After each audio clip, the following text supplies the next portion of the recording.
Oh, Welcome in, everybody. Welcome in. Hello. Thank you guys for joining us tonight. Let everyone get settled in. Please mute your mics when you come in. Don't think that it's like automatically set to that.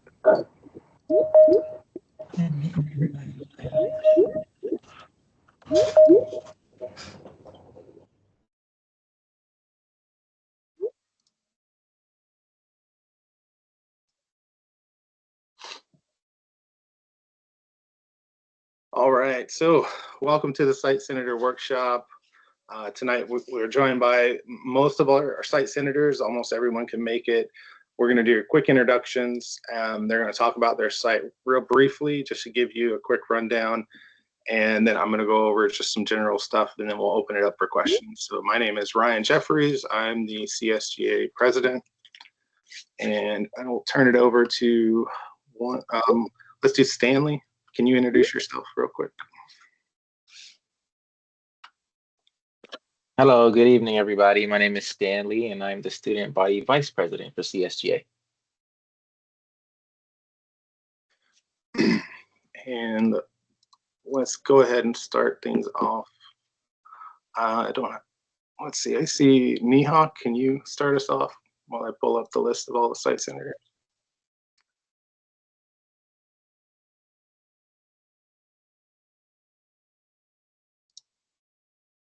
Or anyone else who wants to kick us off, go for it. I'll get the roster here. I can go ahead. So hi guys, I'm Lauren. I am a fourth year medical student at this point. I'm currently the site senator at Trumbull Regional. That's located in Ohio. So they'll talk a little bit more about that site in the meantime, but that's currently where I'm located. I did all my course there, and I'm currently doing electives there in the meantime. Thank you. Let's see. Yoti, can you go ahead? Hi, my name's Jyoti. Can everyone hear me? Yes. I am Bronx Care Site Senator. I am a third year med student, and we are currently a full track hospital. Okay, thank you. Jenna? Hey guys, my name's Jenna Kindig. I am the site senator for the University of Maryland Capital Regional site that's located about 10 miles outside of DC. I'm going to talk about two different tracks that are in my area. The first one is the CAP site, which is located in Largo, Maryland. This clinical site, you do have to do a lot of traveling across the state. You can have anywhere from Washington, D.C. all the way to Baltimore. So quite a good span. Sometimes you have to drive like an hour to an hour and a half away for your clinical sites.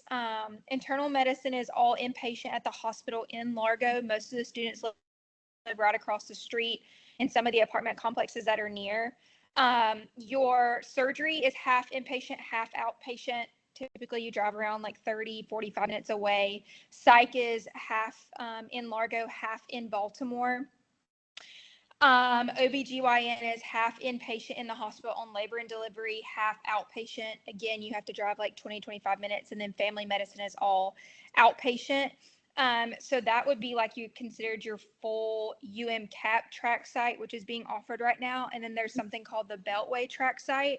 So the Beltway track site, your internal medicine and your surgery will be in Baltimore at a hospital called St. Agnes, which is like an Ascension hospital. And then your OBGYN would be at Holy Cross, which is in Silver Springs, which is north of DC. Which from Largo is about like a 40-minute drive. Traffic around here is absolutely crazy. The what they call the Beltway is an actual road around DC, like I-95, 495. So sometimes it can take a little bit longer depending on the day of the week with like your commute time, but you absolutely have to have a vehicle if you come to this clinical site, unless you want to pay for like Ubers every day. You can take the metro into DC. So part of the Beltway track is inside of DC. There's a hospital called St. Elizabeth where you do your psych rotation. You could, in theory, take the metro into DC, but that would just be for that one clinical site. So lots of moving around, lots of travel, lots of commute with this clinical site specifically. And then your peds and your family med are all scheduled through UMCAP. That's for the Beltway track. So it can be a little confusing. I have personally typed up a document for the UMCAP students that specifies all the different clinical location sites, travel times, and kind of the ins and outs of what you can expect for each clinical rotation. So if you're interested in coming here and learning more about that, you can always email me. I think it's, if I pronounce this right, it's Sonia, Western Connecticut. Maybe pronouncing it well. Hi, can you hear me? Yeah.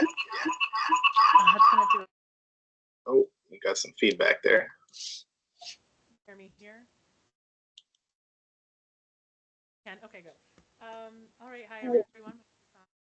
I am the site senator for Connecticut sites, Norwalk and Danbury.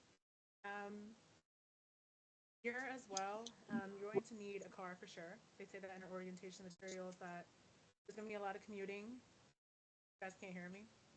Okay, I'm sorry. My computer has the audio too. I can hear you. You're just really soft. So maybe speak up or a little closer or something if you can, maybe. Can you guys hear me now? I can't get any louder than that. I'm Okay. sorry. Okay. I'm gonna try to rejoin, okay? Okay. We'll move on. No problem.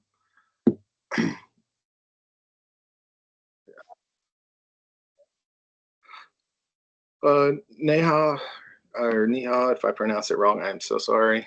Are you able to speak about your site? Hi, my name's Neha. I'm the St. John's Episcopal Hospital site senator. It's also a full track for core rotations. Yeah, I'm open to any questions or anything if anyone has, but yeah, that's all I have to say.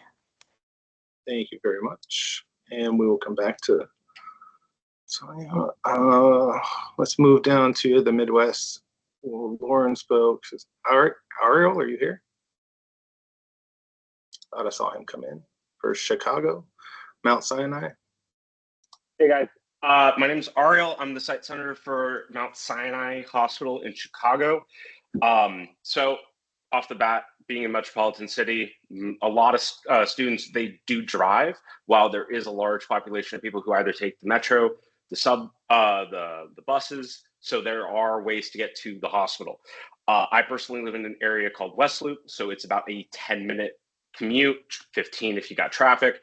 For the primary majority, it's a full track site. So all the 6 rotations, they will be at Sinai, with the exception of Holy Cross, which is a little bit south of Sinai. That commute is more like a 20-25 minute drive. With traffic, you're pushing on 25 minutes.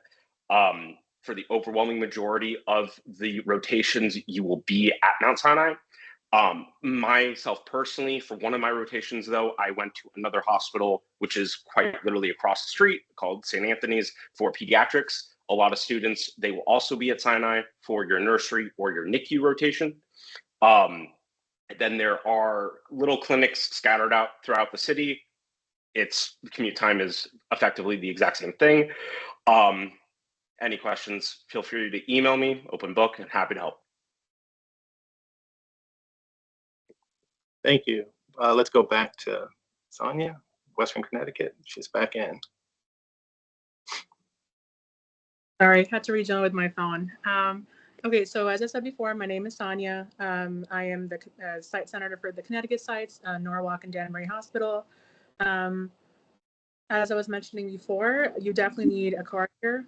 A lot of the times, depending on what raw schedules you use as, you can either be all Norwalk, all Danbury, or a combination of the two, and they're about 45 minutes of a local drive apart. So it can be difficult to commute between the two, as well as outpatient settings are usually within 10 to 25 minutes away from the main hospitals. So definitely need a car. Between renting or leasing, that's a personal choice, right? But I would say for at least a year, because all of your core rotations can be completed between these two sites, you should at least get a car for a year. And if you guys have any questions about specifics about the rotations, you can always contact me. I think we're going to have a question and answer session anyway, so I'll try to answer them then. Thanks. Thank you so much. Let's move on. We'll go to Trinity, Trinity Health Oakland, and I think Giovanna is here representing them. Hi guys, I'm JoJo. I'm the site senator at Trinity Health Oakland. So at that site, you do basically all of your rotations in the hospital at Trinity, except for family med and 3 weeks of peds you do at offices off-site. And those are usually like 20 minutes away from the hospital.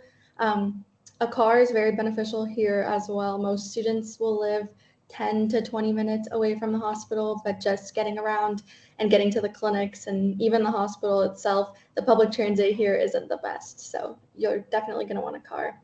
And yeah, that's that. All right, we'll move to the southern region now. And if we have Nimra here, Center for Haitian Studies.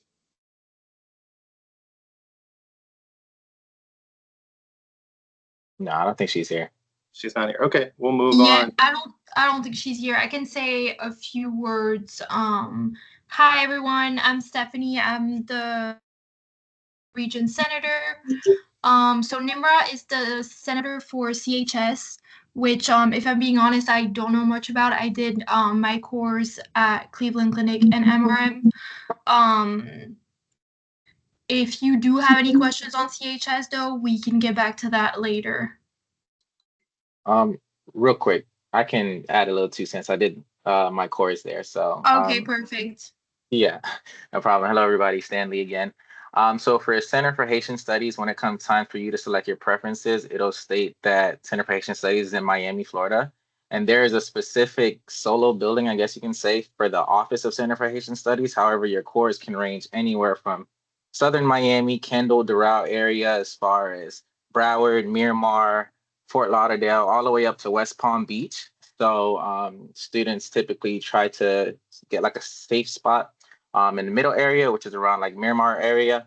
Aside from that, yes, you would need a car to commute, being that, you can be placed in any which city, but that's all here in South Florida.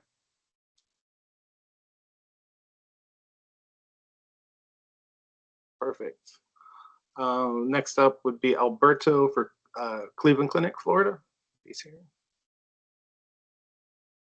Hi, everybody. So my name is Alberto. I am the site senator for Cleveland.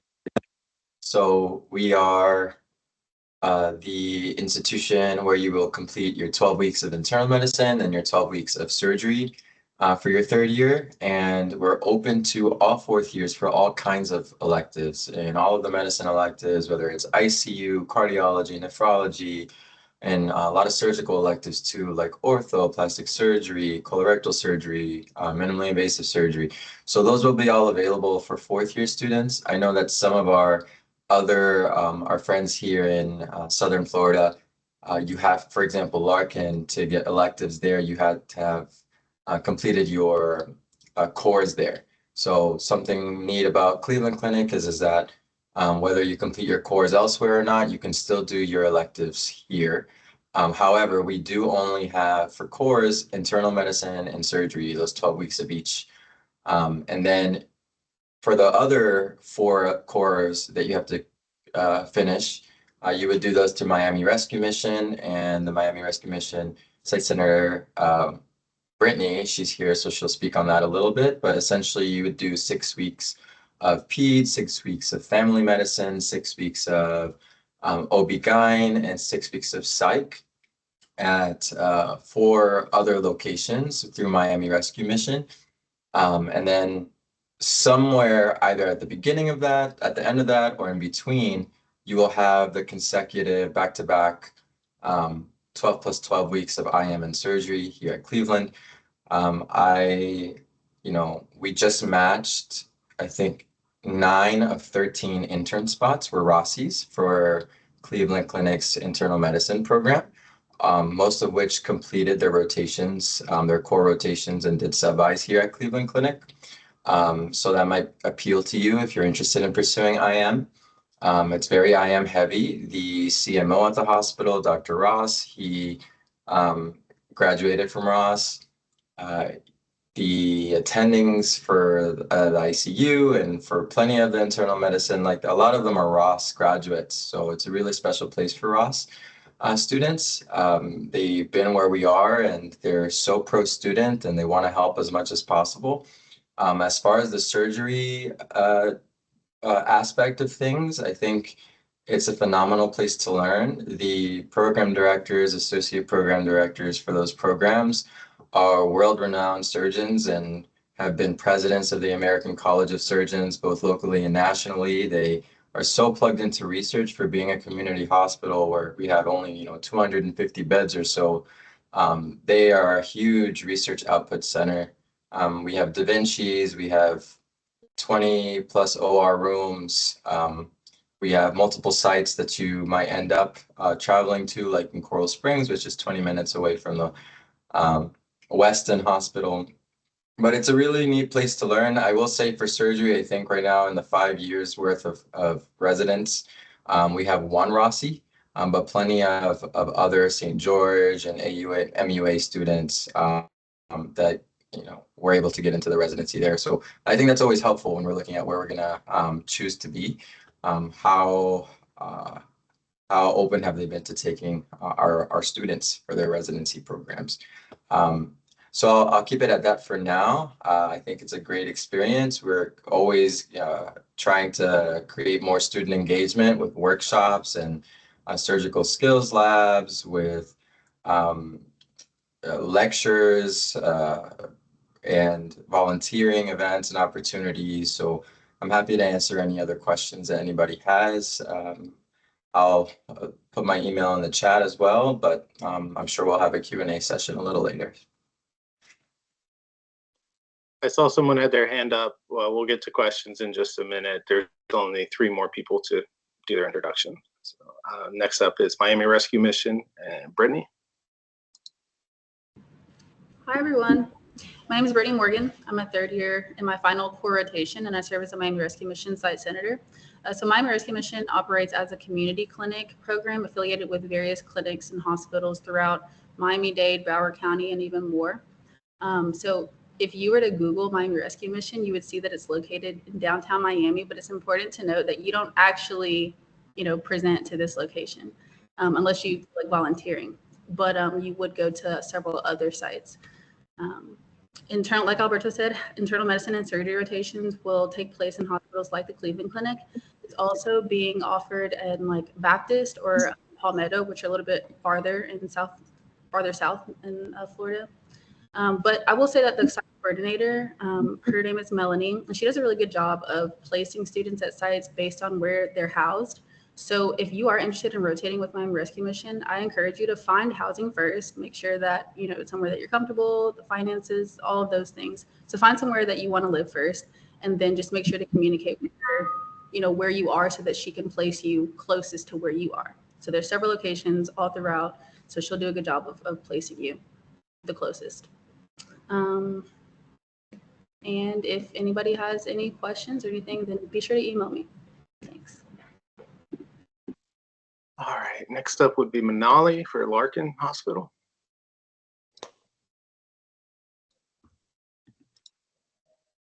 Hi, everyone. I am the site senator for Larkin. So we basically offer surgery core, IM core, FM core, and then psych core. And then the electives, there's a lot of electives that Larkin also provides, which you have to apply to. The only ones that it doesn't offer for cores is peds and OBGYN, which you would probably do through Miami Rescue. And then just general advice, because if you guys are doing rotations in Miami, you will need a car. It's really important to have a car here because it'll have rotations can have different hours. And then average time to travel is important here too. You have to account for it. I would say it's 30 minutes depending on where you live to get anywhere around the city. But yeah, if you guys have any other questions, I can leave my email down below, or you can just chat here as well. You can also find all other emails on our website, rusmclinical.com. So you can go there and find CSGA leadership and find their emails. Next up, we'll go out west to Camille. She can talk. I thought I saw her here. I wasn't sure if she'd be able to speak or not. Hi, can you guys hear me? Sorry. Yes. Okay, awesome. So my name is Camille. I am the site senator for CHMC. Right now I'm actually at Kern, but I just came from CHMC. So as far as cores go, I believe a good amount of it is at the actual hospital. I think the only ones for sure are going to be peds. That's going to be outpatient. So this will be like a 9 to 5. You'll probably have to, I would say car is ideal. Just getting around in California in general, you know, it's easier to have a car. And then family medicine as well, I believe you have to go out to other clinics. Otherwise, everything else is in the hospital. If you have any questions, please feel free to reach out. I did my electives there. I actually did my course in Miami, but electives at CHMC, and I had a great experience. I figured out a way to use transportation, but I know some people aren't too comfortable with that. If you're interested in how I did it and maybe like how you want to do it, and we can probably figure out a way.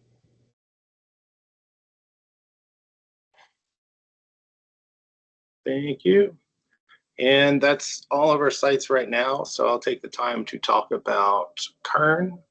Kern was a long site that Ross had, but they are no longer placing students there for core clerkships. So if you've been filling out your papers, you've noticed that that name's not there. That site is gone and will not be returning for core clerkships. They are working on figuring out if electives can be done there or not. There's still no word. So the next site would be Ohio, which is in Warren, Ohio.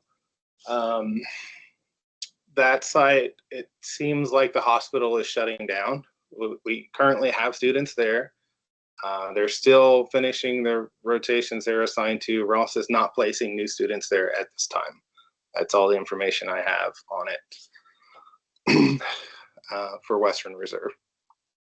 It really looks like that hospital is not going to come back. So if you were hoping on getting there, I don't think it'll be on your list to choose when they give you the list. So I see a question in the chat that says, you know, how hard is it to get into I guess that's California Hospital.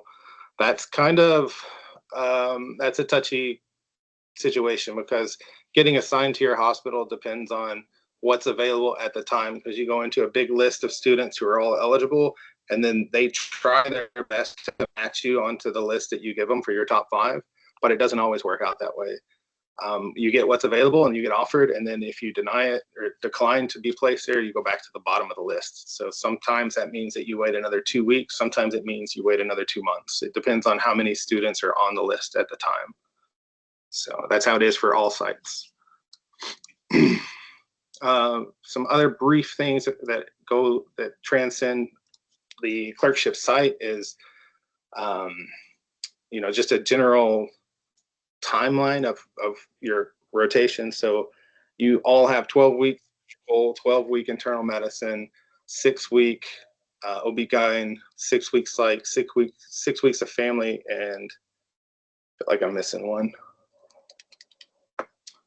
So, but everyone is 6 weeks except for internal medicine and surgery, right? And they are scheduled back to back.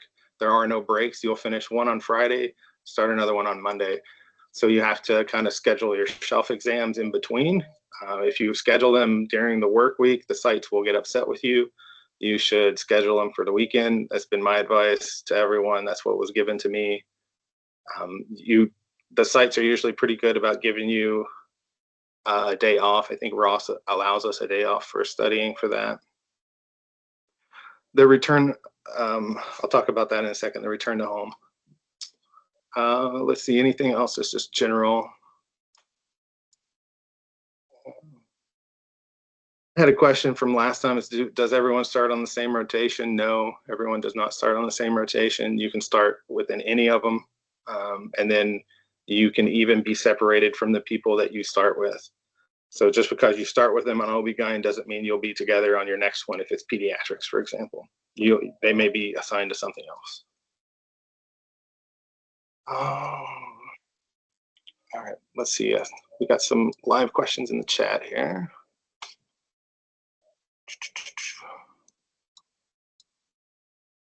The return to home rotations, I think it applies to you guys. You have to apply for that separately. I saw that on Ross's website, and you have to go and apply for the return to home option. And I'm pretty confident that your address has to be within the certain radius for you to be eligible for it. So if you're not living in the area or not from the area, they're not going to extend that option to you. Are there some sites at only certain times of the year? There were some sites that were certain times of the year. That was Kern Medical Center, and they no longer have that anymore.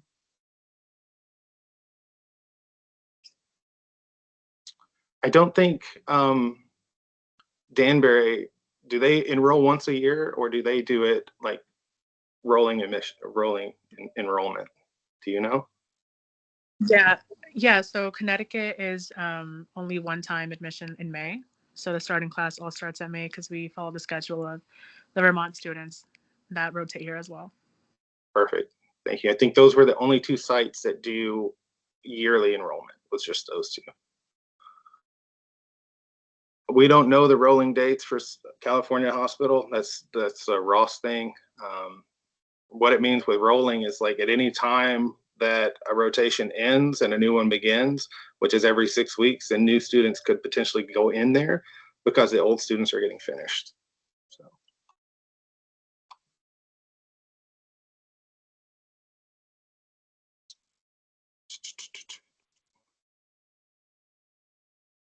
I think we got a hand up here.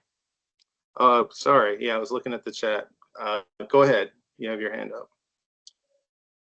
Yeah, hello, thank you. So I had a quick question. I was the one who asked the question regarding the Western Reserve in Ohio. And so you had said that site it might not be no longer, but what about, so there are 2 sites in Ohio, and so I hadn't heard, I was under the impression that the site closing down was the Trumbull one. The Western Reserve one is Ohio. There's one site in Ohio, and it's Western Reserve, which is through Trumbull Regional Hospital. There's only one site. Yeah. Okay. All right. Thanks for clearing that up. Sorry to cut you off, but instead of, explaining a bunch, it's just one site. That's a very common misunderstanding that I've seen from students, because they look it up and they say, oh, Western Reserve. And then you hear people talk about Trumbull Regional. Well, that's because the contract for the site is actually through Western Reserve, like you said. But we use Trumbull Regional Hospital. So right now, as it stands, they're not placing students at that site.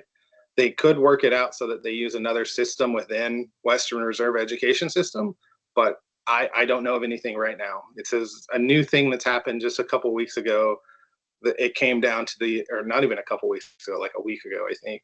It came down to the hospital administration to close a bunch of stuff. So it was something new for everyone, and they're really trying to figure it out. But as of right now, no one's being placed there.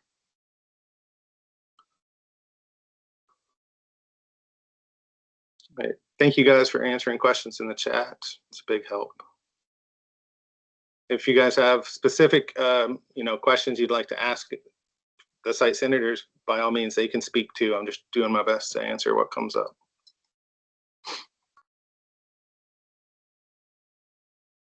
Let's see what we got here. Ryan, can I talk about something real quick? Go right ahead. So something that us people that started in a fall semester that ended Island 5th semester in spring is timeline. So I know that this is probably going to be a question that comes up, so I just wanted to kind of address it now. So for me, in my situation, I passed comp first try. I took step before July 1st. I received my step score because of the holidays, like mid-July. I did not start rotations until the end of December due to scheduling conflicts and availability and everything else. So from leaving Island to starting my core electives was about 5 months of time. That pushed me back to matching a year later than expected. So one thing I strongly advise is coming to terms and making peace with the fact that you guys might not be matching in 2027. It might get pushed to 2028 just on the availability of the clinical site that you want to go to, or just clinical sites like in general, to how much time it's going to take you to pass comp and how much time it's going to take you to pass step.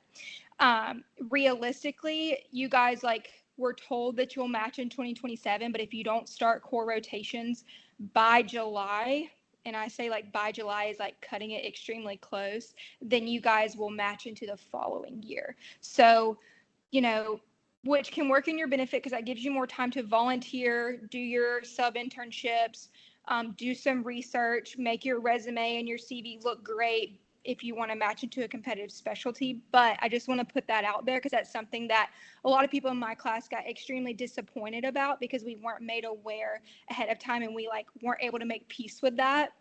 So we were all super frustrated. So just take that with a grain of salt and make sure that you're preparing moving forward. Thank you for that. That's really good information for everyone to keep in the back of their head. I see there was a question in the chat that got answered by a few people, but I want to touch on it. So it was, how should you prioritize rotations that are most interesting to you in terms of potential residencies? That's really a question geared towards electives.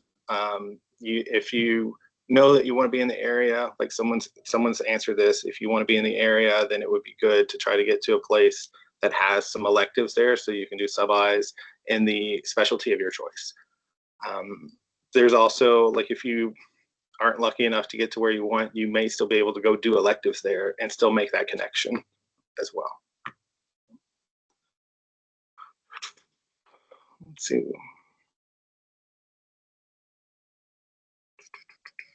I'm trying to look through here for questions.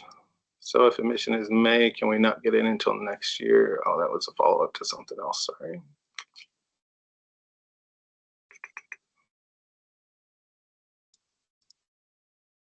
I see we have some questions about how long does it take after passing step 1 to be assigned to your core rotations. I think that it varies. That's one of the reasons that I'm highlighting it. It varies because of student population size and how many are waiting for placement going in versus leaving clinicals. I don't know the answer to that. I just know that it varies. So for me, this was 2 years ago. I waited, I think only 2 or 3 weeks. And I think someone put in the chat that they had to wait 3 months after passing. So I think it is at least 2 months right now. That's what I've heard for a bunch of people, 2 to 3 months. I don't know if that will get worse or get better. We are losing 2 clinical sites, so it could get worse.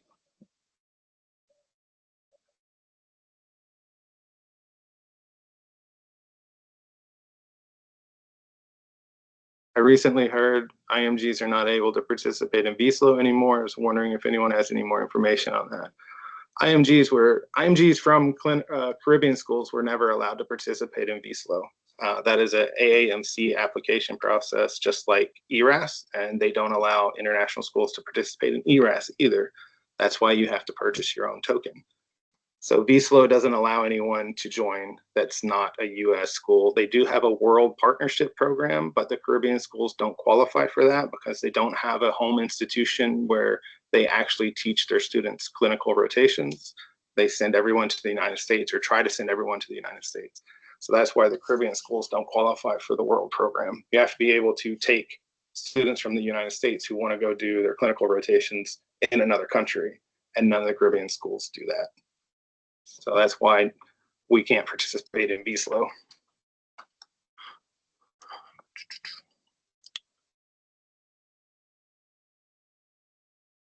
See, there's a question here talking about the Beltway start. in July, or was it the rolling 6-week admission? I think that got answered, but it's the rolling 6-week admission for the Beltway track.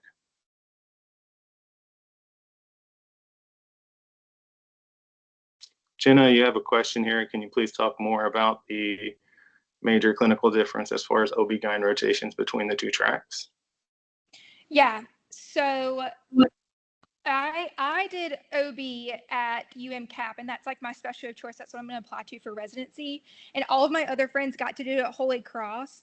And the OB/GYN experience at Holy Cross is like lightning years better, because Holy Cross was built as just an obstetrics and gynecology hospital, and then they built other departments around it. There's actually 2 or 3 different residency programs that rotates at Holy Cross, and you also have maternal fetal medicine. You also have gyne oncology, urogynecology, and minimally invasive gynecology surgery. So like multiple other services that you get to work with and work underneath. And everybody that goes to Holy Cross just says that their OB experience was like amazing. Like you get to be extremely hands-on. They teach you, you learn, they want you there. So I recommend Holy Cross over doing it at UMCAP for the experience, especially if OB is like something you're interested in going into.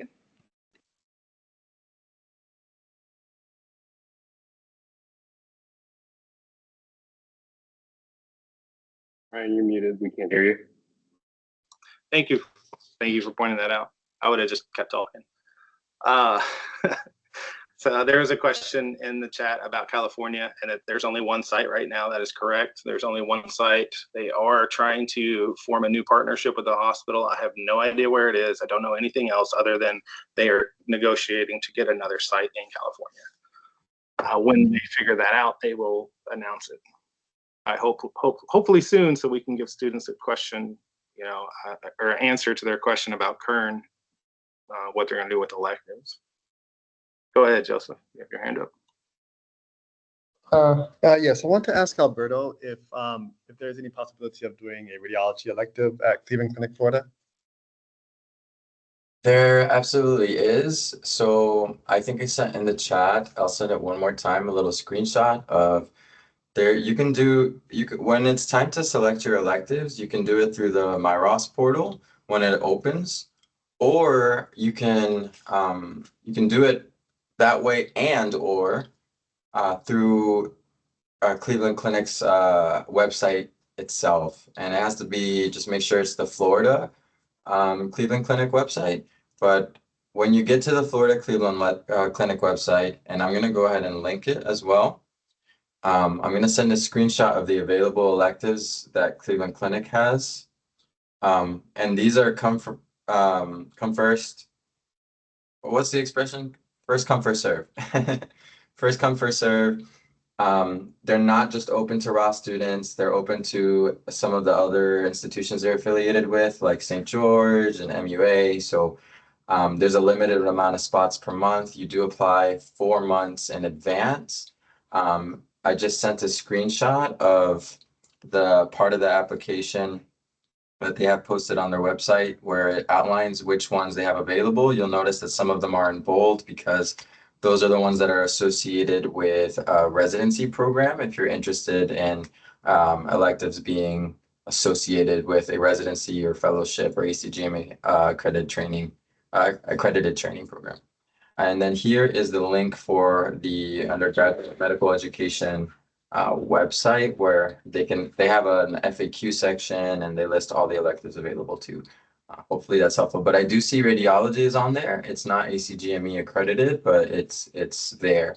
I will also say for Miami Rescue Mission, there are 4 rotations that you would do through them if you do Cleveland Clinic as your core track. And for Miami Rescue Mission, only one of them is ACGME accredited. That would be the psychiatry one. ACGME accredited meaning they have an attached residency program where you will be working with the residents and attendings from that program.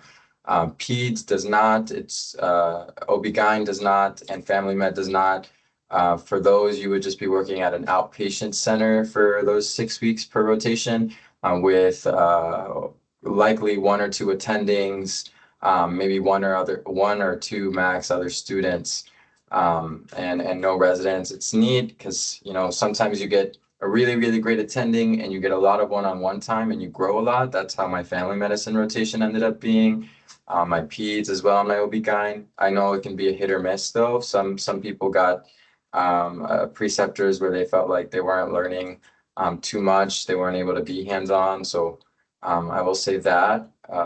And I know that I think Texas, while I'm on the topic, I think Texas requires future resident applicants to have completed all third and fourth year core then electives through ACGME.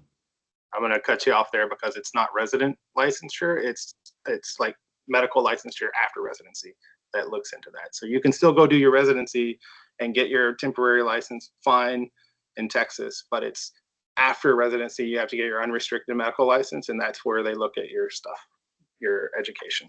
So it's residency is not a problem. Okay, cool. So just these are little notes to definitely look into. But I know at Cleveland we have plenty of electives for you to choose from. It just is going to depend on whether, again, if there's a residency program attached to radiology and you want to go to radiology and you want to show your skills as a fourth year at a place where there is a residency, that's something to take into account. Thank you for that. Some other questions, a little back on the chat here. It's how quickly do we get our comp and step scores back? That's kind of the standardized thing. It's in between like 2 and 4 weeks, depending on how busy they are. And if you look into Reddit somewhere, there's a theory that if you take it on I think it was like before the weekend, it's like 3 weeks. And if you take it on Thursday, Friday, or Saturday, then you'll get it in 2.5 weeks. You'll get it on the second Wednesday past your test or something like that. But let's see. Ryan, can I jump in? There was a question for Sinai. Sure, go for it. Okay, so I saw one question was asking about the OB rotation and IM. I just finished my last day at IM today. OB was my first rotation. The inpatient is 100% in the hospital at Sinai. I don't know anybody who went to Holy Cross or any of the other hospitals nearby. As far as outpatient, there are a few clinics, like the small ones it's like community ones like La Valita. You have this other one called Achilles. One of the really cool things about where Chicago is this clinic is the largest refugee center in the state of Illinois. So you will see doctors there who speak quite literally 6-7 languages completely fluently. You will see a wide variety of socioeconomic and diversity backgrounds there. As far as the OB environment, day one, I was delivering a baby with the residents. You have residents with, it'll be like 5, 6, 7 residents with one attending every single day. As far as that goes, like in the OR experience, Sinai has robotic surgeries. They have a Da Vinci machine. You can see a robotic assisted operations as well, laparoscopic. And the other site centers can attribute to this in any location you go to. If you ask questions, if you put yourself out there, you will learn and you will absorb it like a sponge. But if you just want to be a fly on the wall, you won't gain as much as you want. So I know for me, OB was one of the fields that I personally am interested in. So I was constantly asking, what more can I do? What more can I do? And I got to sit in and join and assist with a lot more operations than I normally would have if I didn't speak up. Asking questions, you learn so much on the job. In my pediatrics rotation, there were at St. Anthony's, which was the hospital across the street, there were no residents. It was myself and 5, 6, 7 other students, 3rd, 4th years, and one attending. And expectations are set day one. You will leave this rotation, quote unquote, with the knowledge capacity of a first year resident. And that is absolutely the case, because the amount of studying that I did on my own for OB compared to pediatrics was night and day. You learn tremendously on the job. As far as for internal medicine, there was no outpatient. You didn't go to any of the clinics. It was entirely inpatient in the hospital. You will do, if you come to Chicago, you'll do 6 weeks at Sinai and 6 weeks at Holy Cross. I got to assist in a variety of procedures. You get to, when you go to Holy Cross, it's more specialty care. So you'll do rotations, cardiology, nephrology, heme onc, for example, and you'll get to see what the day in the life is for them. As far as the other specialties, for like electives, for example, being where Chicago is, it's a tier 1 trauma center. So if emergency medicine is what you want to do, trauma or crit care, that is absolutely a phenomenal place to get into and to practice there. A few of the residents for IM are Rossies, so they have that connection with you. I don't know if I saw any other related questions in the chat, but that's all I can say on that. I had a question for you also. It was in the chat a little bit earlier. Is it okay if I ask it? Please. Yeah, I just wanted to know, so Chicago is my #1 choice just because I'm from there and I would like to stay home. In terms of your experience at Mount Sinai, it sounds like you had a really great hands-on experience. Would you be able to talk a little bit more about the pros and cons, what you liked and disliked, and just your overall experience having been there? Would you do it all over again at Mount Sinai? Were you happy there?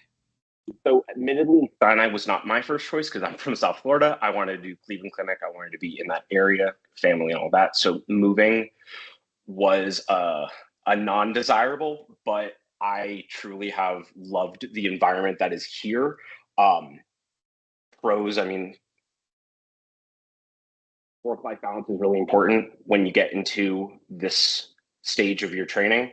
And as you can attest, being from Chicago, you know, there's plenty of things to do. Your extracurriculars, but as far as pros in the hospital, I'm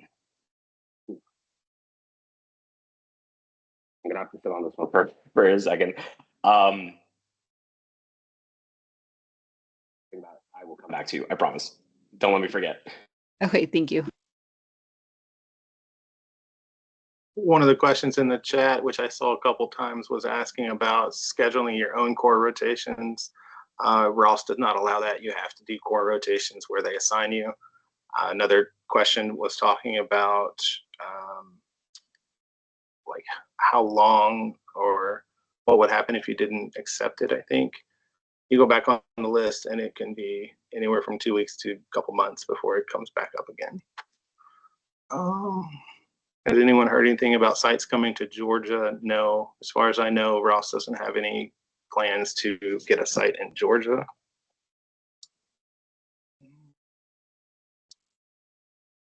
Let's see here.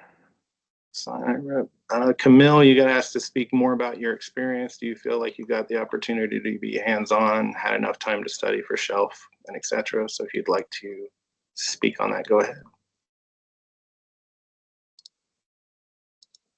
Hi guys, sorry about that. I'm like still in the middle of rounding, but seeing patients. But I'm sorry. What was the question? Can you speak a little bit more about your experience, and do you feel like you've gotten enough opportunities to be hands-on and still had enough time to study for shelf exams? Yeah, is this about cores? Yeah, this whole meeting is about cores. Yeah. That's right. Okay, yes. I'm sorry about that. So okay. For cores, yeah, I think as far as my internal medicine one went, I think I would say there was definitely a lot of learning involved in it. So correct me if I'm wrong, but you guys always go to didactics. So you definitely get to sit in with the residents, and it's always like they discuss topics frequently, and they're topics that definitely show up on your shelf. So there's a lot of that. A lot of the cases that you see there are really interesting, and a lot of the attendings are really great about teaching. Personally, I thought I had a really great experience in the ICU. That was like my first time ever in the ICU. It was pretty rigorous, but I learned a lot. So maybe not so much like learning as far as, well, you know what? Sorry, I'm a little scrambled, but I did find that the days that I had off, I was able to study. and the days that I was on call, I definitely was able to get my questions done. So as far as studying, that's how it goes. For every other rotation, surgery was, with every surgery rotation, personally, I think it's really hard to get studying time in. But a lot of the things that you do in the cases that you go over, you kind of do some studying before you go into it. So a lot of these rotations, you'll have the studying built into your showing up to the hospital. As far as being hands-on, I would say so. I think it also varies, like attending to attending. But yeah, as far as internal medicine goes, you're always more than welcome to watch. And then it's, I think with cores, it's really cores and moving forward, it's really up to you to make the most out of your experiences. So definitely reach out and see, let them know whatever you're interested in and see what you're able to do. Thank you. Someone asked, if you don't have a preference on clinical site, does it matter which place you go? Is one hospital system better, worse? I think I'm going to answer this the same way someone told me about residency programs. Like, it's just, you'll get the education that you need. It'll just be different levels of comfortness wherever you go. Like, you'll end it and you'll have to figure out where to study and how to work in studying, but you're just going to be at different levels of comfortness from site to site. And I don't know if one's better or worse for that, but it's just a little different everywhere. Let's get on down here. I do see a question for St. John's and Bronx Care from Talia, if you don't mind me answering that. Not at all. Go for it. Okay, so the question was, where are you guys able to complete electives? Or better, where are you currently interested in going? So we do have another site, Jamaica. I'm interested in doing some of my electives there. They offer a lot of electives. There's some ACGME electives there. And due to ease, I also have some electives at St. John's already booked. We also have Mount Sinai, South Nassau, as a potential elective site. I'm not sure if that's going to be a thing when, it's your time, because we only have 2 currently. And also Bronx Care has a couple of electives. I haven't looked into that, but yeah, that's another option for electives in New York. I hope that answered your question. Ryan, is it okay if I also interject? Go right ahead. So, we have Bronx Care with the full track, and they do have some electives, but we also have St. Barnabas in the Bronx that also offers electives to Ross students. They don't offer a full track or like cores or sub-Is, but they do offer electives.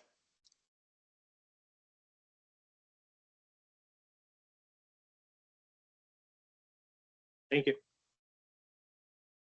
I was answering one in the chat, so let's get back here.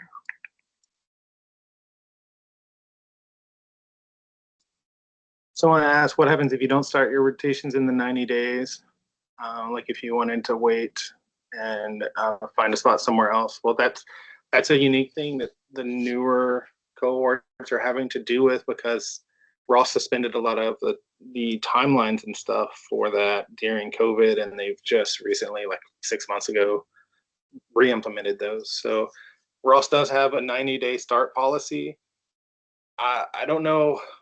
I guess it's like they only enforce it up to your preference, because if they'll find a spot with you within the 90 days, and if you deny the one and you go beyond 90 days, you're probably going to get referred to the promotions committee, and then they'll review your case. So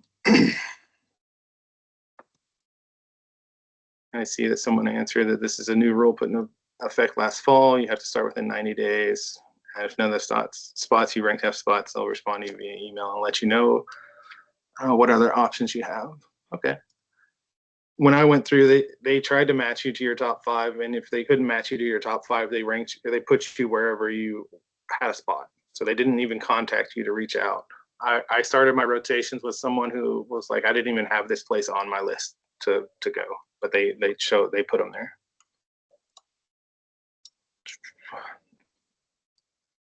RL, did you get a chance to talk about housing in Chicago? Yeah, I can speak on that briefly. So when I was looking on here, there are two really, really helpful websites that a lot of healthcare, because one of the districts in Chicago is literally called the Illinois Medical District. It's called Rotating Rooms and then Finding Furnished. So rotating rooms are primarily short-term leasings that are used by traveling nurses, doctors, medical students.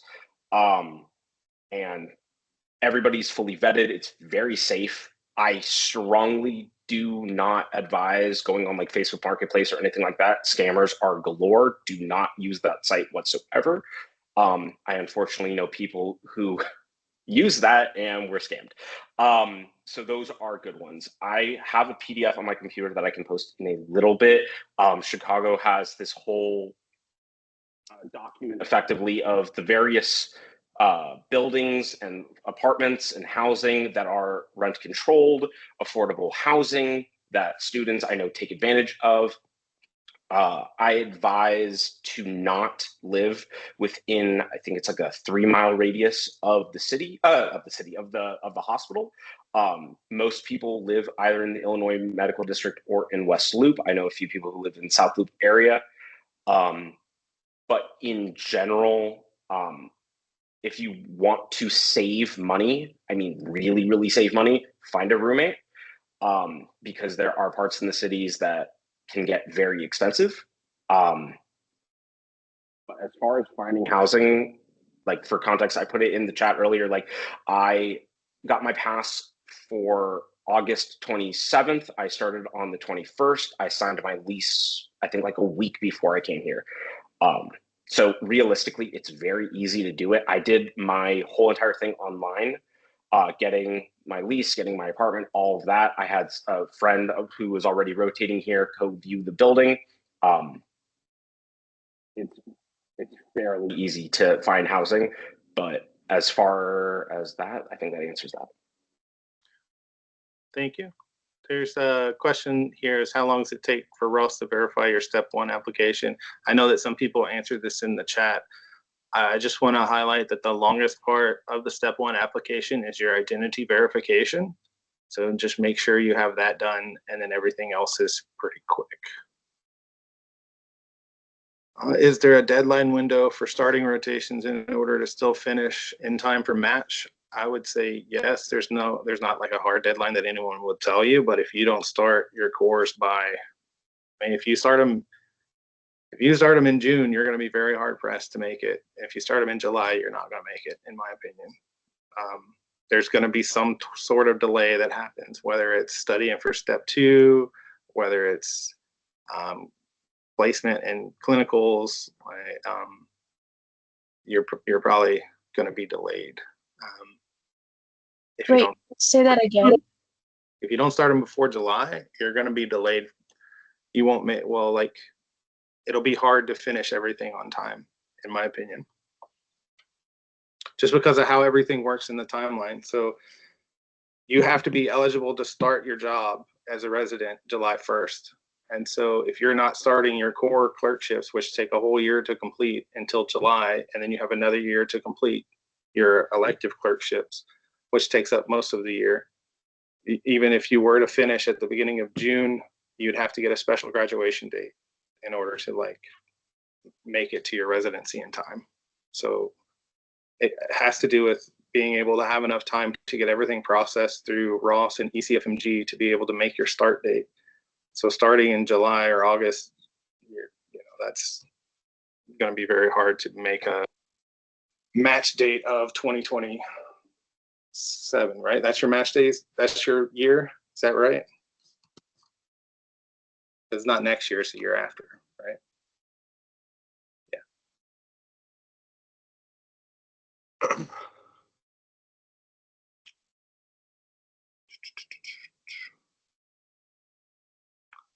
Let's see.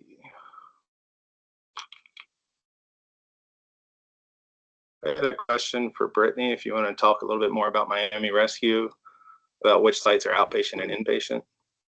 or which rotations are outpatient versus inpatient?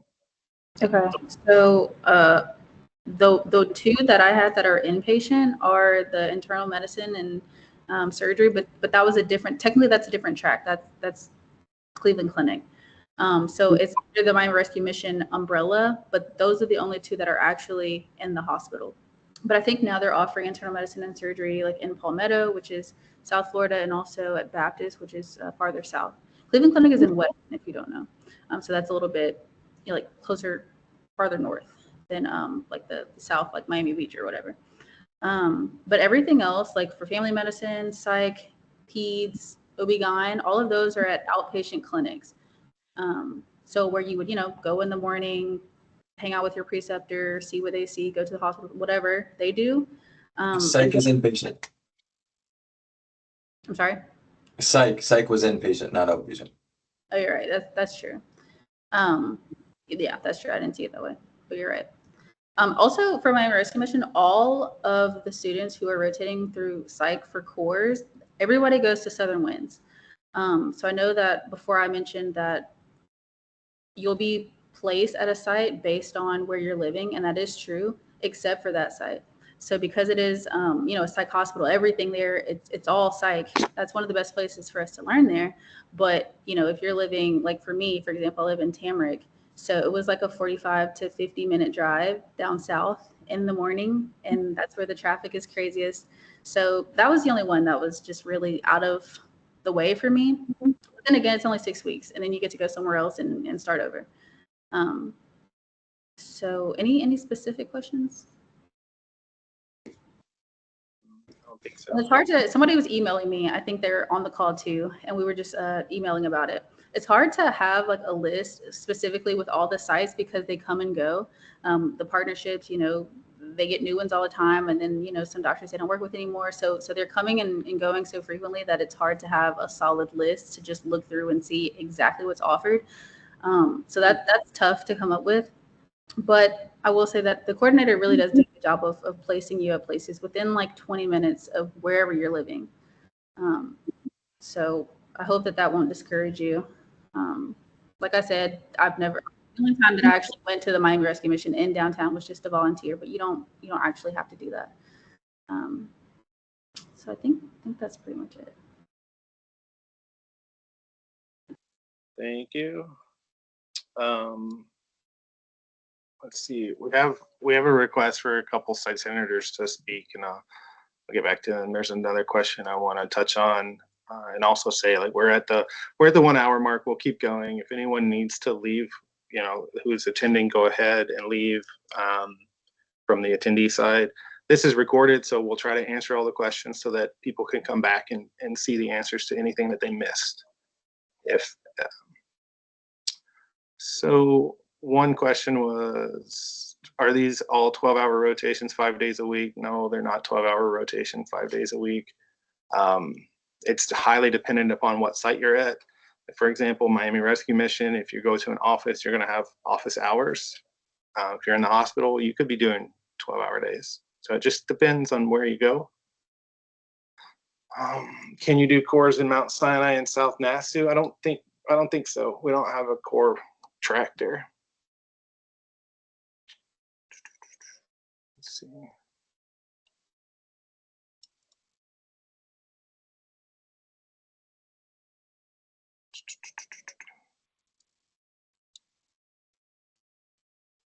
Someone asked about 2-week breaks in Michigan that will alter your timeline. Is that true, or is it just a rumor? It's true. So we get 2 weeks off around Christmas time, and then we have another 2-week summer break that's usually at the end of June, beginning of July.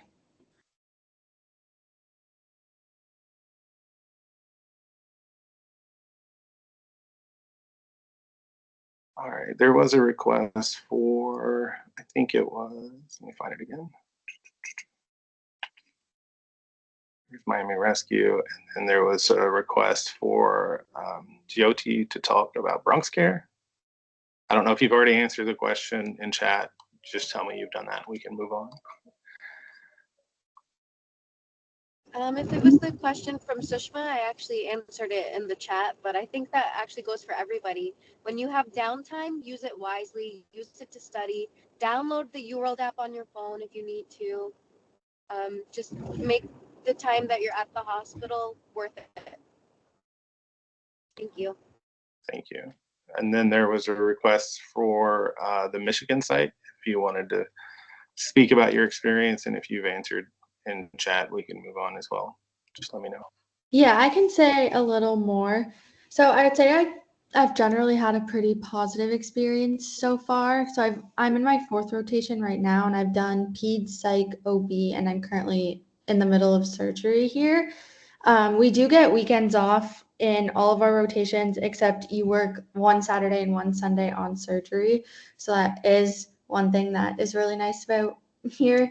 And I would say I felt I had enough time to study for all of my shelves during each rotation. And they do kind of a good job of letting you go home when there's nothing for you to do. So when you're at the hospital, you're busy, you're working, you're helping, you're doing things, but when it kind of dies down and you're just kind of sitting around there, they'll usually send you home, which is also nice for like studying, I don't know, just like sitting at home doing nothing, just kind of being a human outside of the hospital and outside of being a medical student. In terms of any course or electives that I felt stood out, I feel like that is more subjective to what you enjoy and what you don't enjoy. I think every rotation has their pros and their cons, and I think you'll find good things in all of them. So yeah, if you have any more specific questions, drop them in the chat or email me, whichever.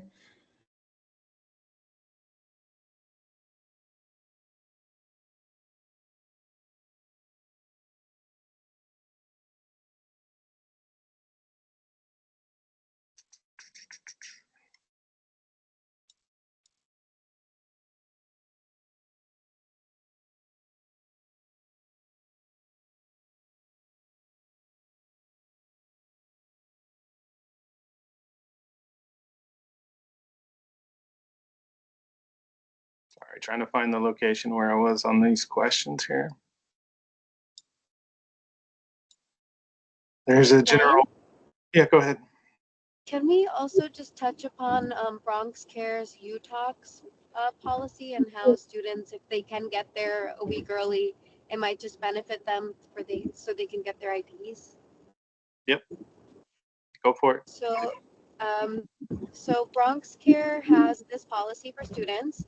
Without meeting their employee health services, you cannot enter the hospital because you cannot get a badge. And they will not medically clear you until your UTalks screening is in. They do their UTalks out of the hospital.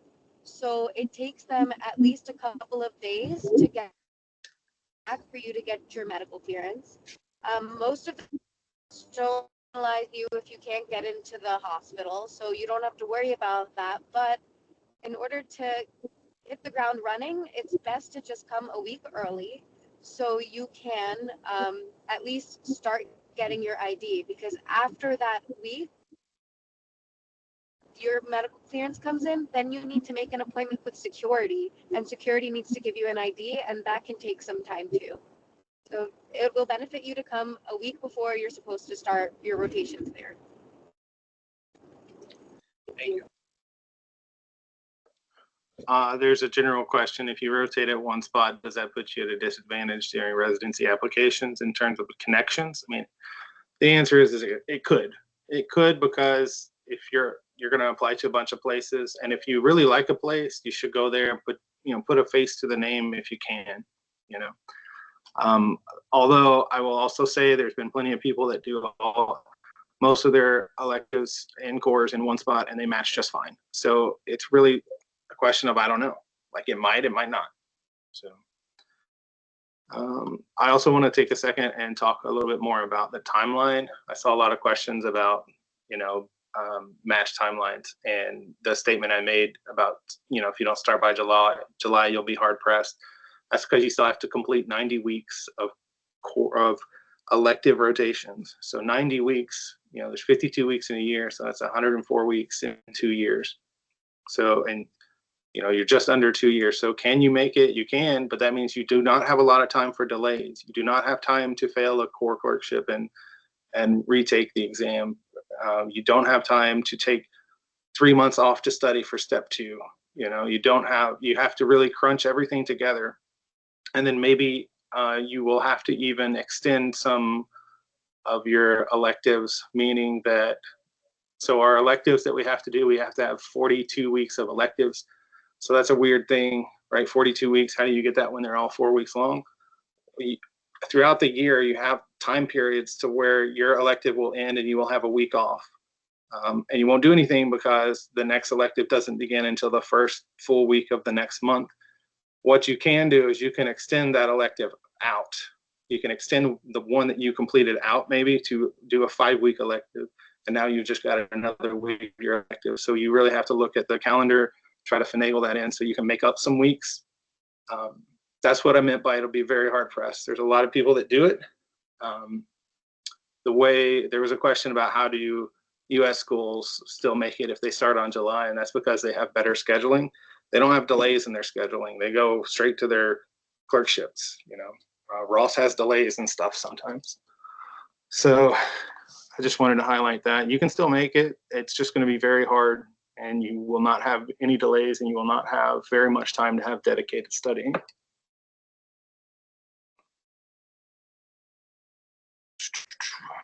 Let's see.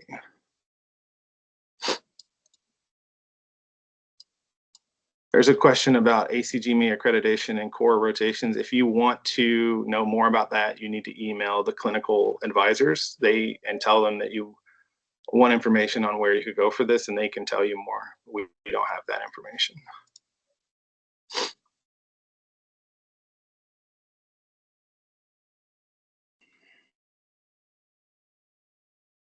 Let's see. There's a question that says, do we always get weekends off in every rotation?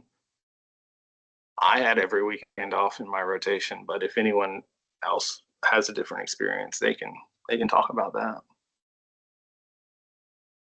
Ryan, in Bronx Care for Surgery, you have to work one weekend, but they give you the Monday after off and the Friday before off to make up for it. Yeah, I had a different experience as well. It just depended on what rotation I was in. Some had you work weekends, some let you pick what shifts, which weekends you were doing. It was kind of hit or miss. But that's definitely, like, once you get to your site, you'll kind of realize, okay, what you can plan around. Some of my cores, I didn't work any weekends. So, like, if I needed to go home or do something that weekend, I could. Others, I knew for those 6 weeks, I couldn't really plan anything. I just had to kind of stick around because sometimes they would like release your schedule and you just had to be flexible. So again, it just kind of varies. I hate that that's like going to be a common answer to a lot of questions, but unfortunately, it just kind of depends on where you're at. Even I think I threw in there too, even some of the rotations at the site that I'm currently at, that changed. And I was there like 2 months ago in that rotation, and things have already changed between staffing and between scheduling and between which residents are there too. So a lot of things are just going to be constantly moving. So as much as we can try and give you the best information that we can, just know like it's not always concrete. So just kind of take that with a grain of salt as well. That's a good point that she made, because even at Cleveland Clinic, let's say for the surgery rotation, the 12 weeks, like technically on orientation day, they go over that you will have to do 3 weekend shifts throughout your 12 weeks. But then, so some of us, our residents were like, yeah, you are on the schedule this weekend, you need to come this weekend. And then for some of my classmates, they were like, oh, you are on the schedule this weekend, but there's not really a point coming in on Saturdays, I think, for you guys. So you should just take the day off and study as much as you can or catch up on whatever errands. So it even depends not just on the institution, but whoever your team is that week and whoever your residents or fellows or attendings are that week. But generally, the textbook answer for Cleveland Clinic, at least, you do 3 weekends and there's short shifts for surgery. if you do end up working a weekend, they're usually between 4 and 6 hours on a Saturday, and that's it. And then as a third year student. And then as a third year IM student during the 12 weeks, you only work weekends if you are on call. At Cleveland Clinic, they rotate through 4 different days on any given team. Day one for you, let's say Monday. Let's say Wednesday, it'll be on call. Then Thursday will be post call, and then it'll be short call and pre-call. So those will be rotating over and over again. And the point being that if you are on call on a Saturday, you would show up that Saturday. But no matter where you are, you will never work more than 6 days in a row, and never more than 80 hours in 1 week. That's just not allowed. So that will at least be standard everywhere. That is correct. Those are the ACGMA rules, and the residency rules for work hours apply to medical students too. Someone asked, anyone work part-time outside of school during clinicals? I know some people have held jobs. I do not recommend it. You're here to learn medicine and focus on your exams and focus on studying so that your step 2 score can be as high as possible so you can be competitive. Let's see here. Someone asks, how long do you have from core to start electives to be on time for match? That's highly dependent upon when you start your course, when you finish your course. So can't really give an answer for that. The return to home program, apparently I just found out that's just for new applicants. I was under the assumption that you guys were involved in this because it was somewhat new. I wasn't aware that it's just for new applicants. If any of our site senators have had families, there was a question about families and navigating moving your family to the site. Just a general experience with that is, I think, what they were asking for.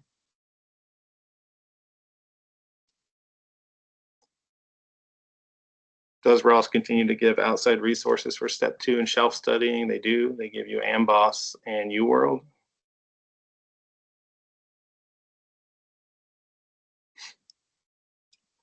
Somebody asked about weeks of rotations compared to other schools. That's set by the board of directors from RUSM on how many clinical weeks are required.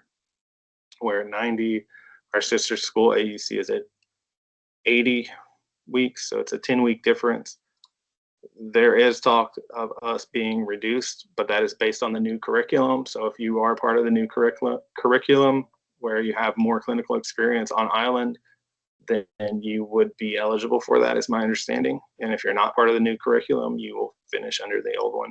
No idea if or when that's going to go into effect. That was Dean Only initiative, and she left to move on, and I don't know where it stands right now. Ryan, I can speak to the family stuff if nobody else did. No one has yet. It's all you. Okay, so as far as like being in clinicals with a family goes, I feel like as someone who had a spouse, it's a little bit difficult because your time is very much consumed with figuring out a balance between being a clinical student but yet still having to sit for exams.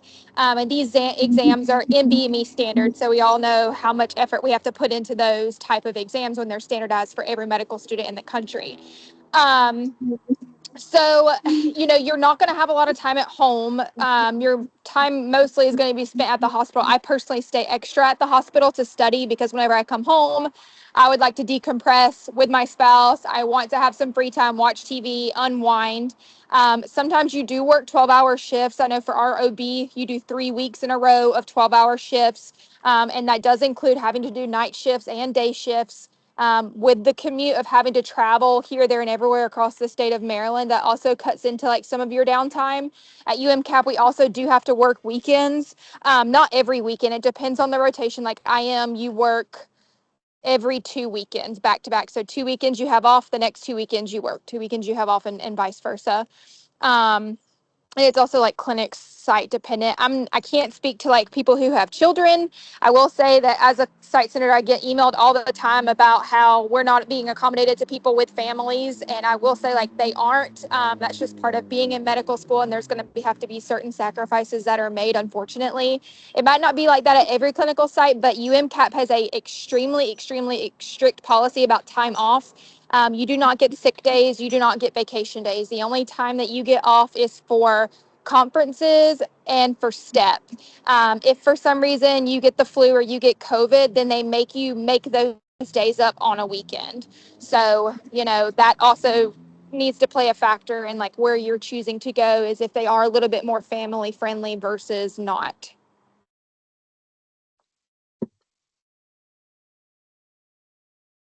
Thank you for that.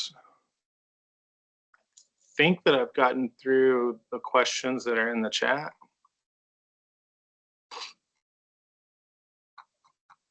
So we'll take one last second. If anyone has questions that maybe I missed or didn't get answered, here's your time to bring it back up before we close.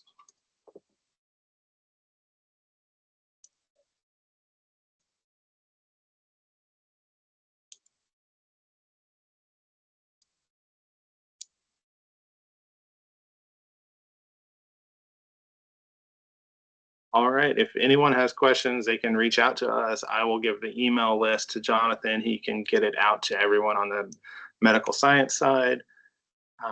Thank you for all the site senators and regional senators that joined us tonight. Again, you can talk to them, and if you have questions, feel free to reach out to them. It would be easiest to start your course in June to make it for 2027 match. Can you make it if you start later? Yes, you can, but you have to like really plan it out, and you have to plan out your timeline and stick to it and not have many delays. So June would be the easiest one. Like, you'll still have to apply for a special graduation date being in June, and you'll still have to get your paperwork processed through ECFMG before you finish. And if your last rotation ends at the end of June, probably not gonna make that, because you can't finish your ECFMG certification until you get your diploma. So you really need to finish before June of the year of match. If that makes sense of what I'm saying. So your last thing needs to be May. Like if you finish at the end of May, you'd have enough time to get it done probably. So. I saw that someone mentioned me about something. I don't remember what it was. Let me scroll up. I didn't answer that because I think I missed it.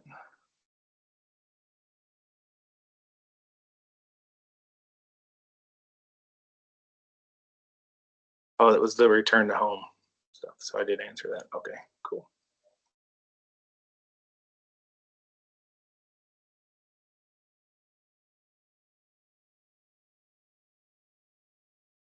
All right, that's it, guys. I'm going to stop the recording. Thanks for coming.